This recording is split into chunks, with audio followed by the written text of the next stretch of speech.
David est un miraculé. Il y a 2 ans, il circulait à moto sur cette partie très fréquentée de la Nationale 20.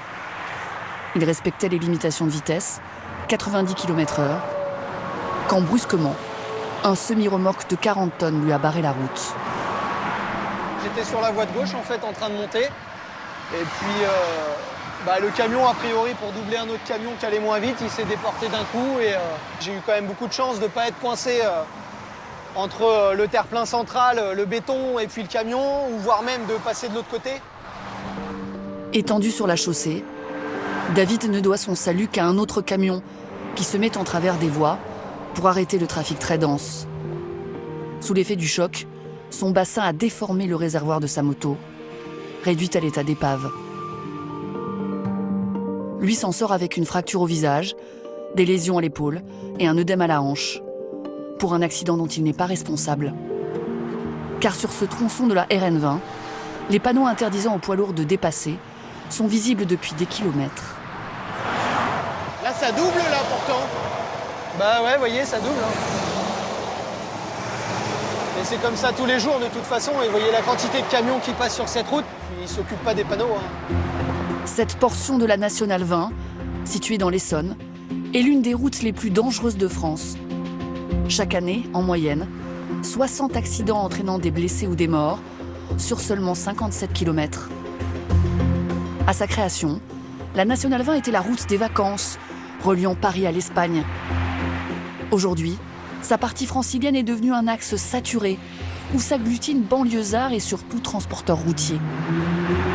70 000 véhicules par jour, 1 sur 7 est un poids lourd.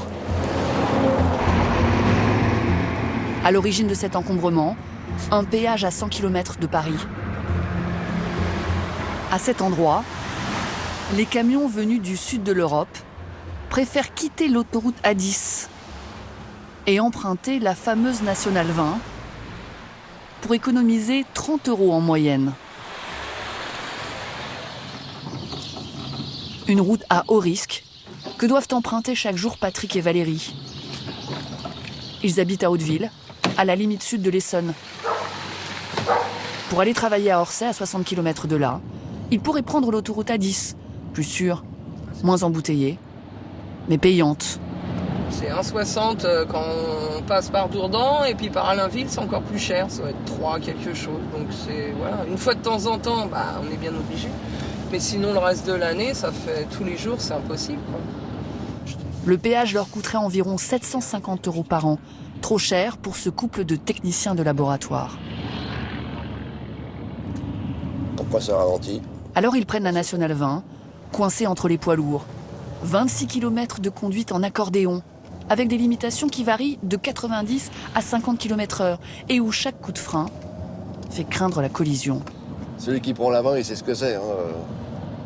Il y a un ralentissement, on roulait à 80, 90, d'un seul coup, paf, arrêt buffet, on ne sait pas pourquoi. Et là, c'est debout sur le frein, quoi. Ah, debout sur le frein. Et puis derrière, quand c'est vigilant, ça passe, mais quand c'est pas vigilant, ça passe pas. Donc on se dit, à chaque fois qu'on arrive au boulot le matin, on se dit, tiens, on n'a pas cartonné, c'est cool. Sur la RN 20, les accrochages sont quotidiens.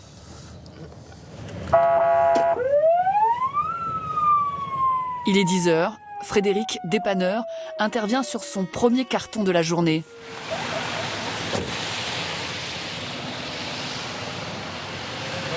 Ça va et toi ? Tu sais ce qui s'est passé ou pas ? Il s'est fait taper à l'arrière. Ouais. Taper à l'arrière, au feu rouge, poids lourd. Ok, ça marche.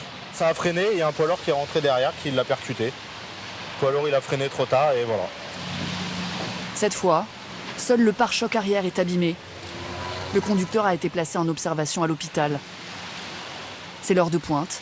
Par peur de se faire faucher, Frédéric reste face à la circulation.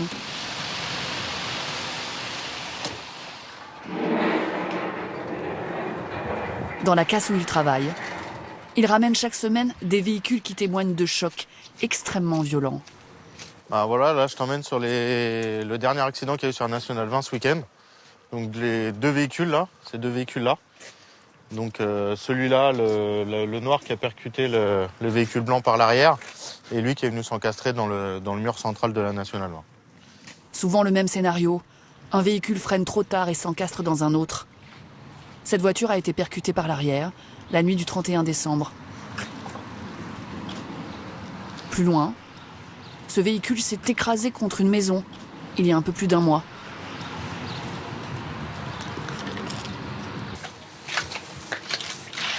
Ce bolide est passé sous le rail de sécurité il y a 1 an. Le conducteur s'en est sorti miraculeusement.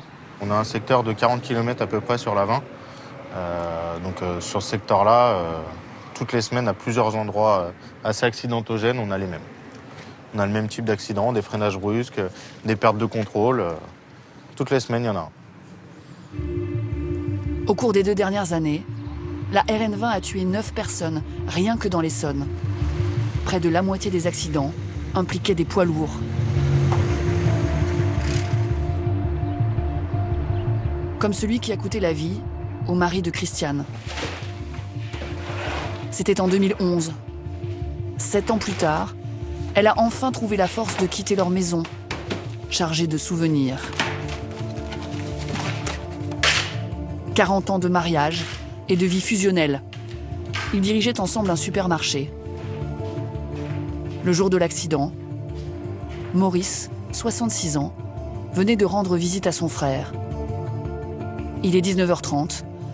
Il est à l'arrêt à cause d'une première collision impliquant un poids lourd. Quand arrive derrière lui un autre véhicule qui pulvérise sa voiture, une Citroën Saxo. Et malgré les gyrophares, malgré tout ça, il y a un autre camion qui arrivait derrière, qui l'a projeté, lui qui était la première voiture, dans le mur de séparation de la 20, il paraît qu'il est mort sur le coup. Et tous les témoins ont dit que le camion est arrivé pour eux comme un camion fou. On ne sait pas... À toute vitesse. Voilà, même s'il roulait qu'à 90, c'est quand même énorme pour un gros engin de ce type. Le chauffeur, parti du Portugal, se rendait en Belgique. Il a affirmé qu'il n'avait pas vu les véhicules arrêtés. Il a écopé de 6 mois de prison avec sursis. Mais pour Christiane, il n'est pas le seul coupable.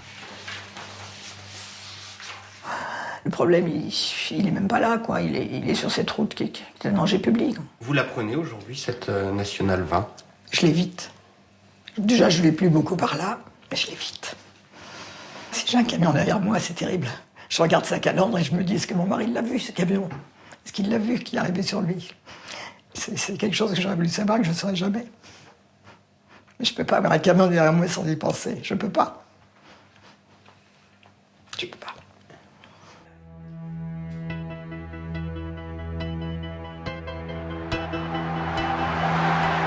Des camions toujours plus nombreux sur cette portion de RN20 et qui ne respectent pas toujours le code de la route. En transit entre le nord et le sud de l'Europe. Pressés, ils doublent, se rabattent ou s'approchent dangereusement des autres véhicules. Pour tenter d'enrayer le phénomène, les forces de police organisent tous les 3 mois des contrôles qui ciblent uniquement les poids lourds. Messieurs, bonjour. Le commandant Franck Delarue insiste sur les comportements qui génèrent le plus d'accidents. On s'oriente surtout sur la vitesse, évidemment, distance de sécurité, évidemment, d'accord, et éventuellement les temps de repos, d'accord. Ça, c'est la priorité des priorités. Les motards interceptent les poids lourds en infraction. Attention les gars, il y a un camion qui rentre. Puis les escortent vers l'équipe de contrôle, située dans une station-service. Ce premier camion roulait à moins de 50 mètres du véhicule devant lui. Contrôle pour le non-respect des distances de sécurité avec le poids lourd qui vous précédait. J'ai bien compris. Le chauffeur, Laurent, avait fini son service. Il rentrait chez lui dans le nord. Et la remorque. À 70 km/h, s'il avait dû freiner brutalement, il lui aurait fallu 50 mètres minimum pour s'arrêter. De prendre connaissance de l'infraction et de signer en bas à droite sur la tablette. Pourtant, il ne semble pas considérer sa conduite comme dangereuse. C'est vrai, ils n'y étaient pas les 50 mètres, mais bon, 50 mètres, 30 mètres, voilà, c'est ça. Bon, après, il y a une petite descente, tu laisses un peu couler, tu rattrapes l'autre, bon voilà, c'est ça. Je vous souhaite une bonne route, soyez prudents. Merci bien, bonne soirée à vous, bon courage. Laurent devra s'acquitter d'une amende de 135 €. Il perd 3 points sur son permis de conduire. La nuit, le principal danger vient de la fatigue des chauffeurs. Avant toute chose, vous allez me sortir votre carte conducteur, s'il vous plaît. La carte conducteur enregistre toutes les données du camion, sa vitesse et ses pannes éventuelles. Le policier peut surtout vérifier l'emploi du temps du chauffeur, Alain, sur les 28 derniers jours. Là, vous avez pris un repos journalier inférieur à 9 heures. C'est le minimum, c'est 9 heures, d'accord ? Et vous voyez là, vous êtes à 8h47. Une première entorse sur le temps de repos, à laquelle s'ajoute une infraction sur le temps de conduite la semaine passée. 10 heures par jour est le maximum autorisé. Une durée qu'Alain a dépassée de 14 minutes. Alors pour certains, ils vont dire 14 minutes, c'est pas grand-chose. Sauf que sur une journée, le monsieur il a conduit 2h05, puis 4h30, puis 3h39 quasiment d'affilée, avec une seule pause de 56 minutes. C'est potentiellement dangereux. Bah oui, c'est pour ça que c'est sanctionnable. Donc on sanctionne. Vous étiez pas au courant des règles, c'est ça? Si, mais bon, on est dans le timing du travail. Il y a des fois, on trouve pas de parking à trouver, donc on va encore un peu plus loin, et encore un peu plus loin, et puis on croque un peu sur les heures de conduite. Cette partie de la Nationale 20 n'a pas été conçue pour un tel trafic de fret. Elle ne compte que 2 parkings réservés aux poids lourds, souvent complets. Alors pour respecter les temps de pause, beaucoup de camions se garent sur les voies de circulation, créant un danger supplémentaire. Cette absence d'aire de stationnement n'est pas le seul problème d'aménagement de la RN20. À l'approche de Paris, la route coupe une dizaine de villes en deux, avec pour la traversée, trop peu de passages piétons. Du coup, certains riverains s'élancent en plein trafic.